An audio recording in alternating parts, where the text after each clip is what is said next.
ли начин да се използва като оръжие срещу някого? Има. Какво е то? Защото вие ми направихте на мен също характеристика по моя снимка, която сега след малко ще покажем. Да. Ако бяхте мой враг, как щяхте да използвате моята снимка и тази технология? Вашата снимка заедно с вашата снимка излиза и психологическа характеристика на вашия психотип. Така. Която е 12 страници. 12 страници характеристика, аз я прочетох, много е сложна. Много е сложна.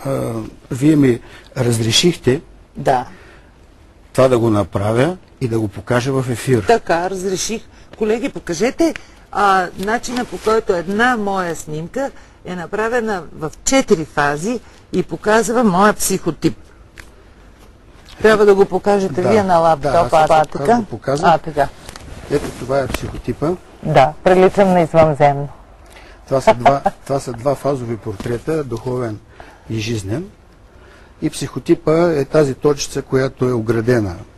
Можете да прочетете относително развитие на интуицията, можете да прочетете каква е стабилност на психиката, можете да прочетете каква е вашата хармония на личността, вашия религиозен потенциал, можете да дадем прогноза за вашето поведение в екстремални ситуации, което е важно за вашата работа, прогноза също при влошаване на състоянието, какви препоръки може да ви се дадат, за да си хармонизирате личността, препоръки за професионалната ориентация. Ето, между другото, много точно на страница 8 за вашата професионална ориентация пише така.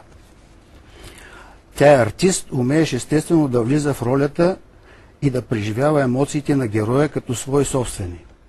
При това може да влиза от една роля в друга мигновенно, леко и непринудено.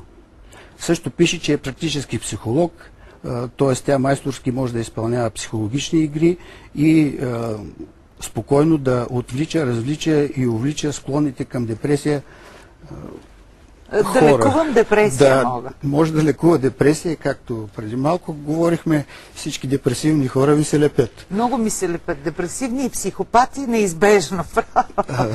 Значи вие си ги привличате и, по този начин. Тоест, вие може да ги лекувате и те... така, още тук нататък може да продължим. Но има и много ведри хора, които щъкат около мен, делови, способни, професионални.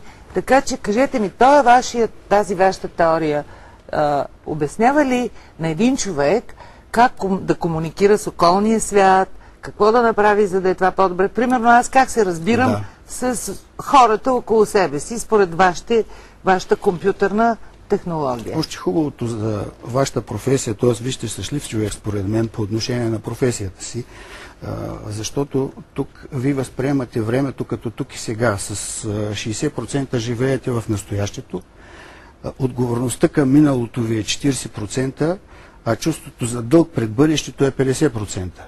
Тоест миналото по-малко ме интересува. Миналото по-малко ви интересува и бъдещето по-малко ви интересува. Най-много ви интересува настоящето тук и сега. Тук и сега.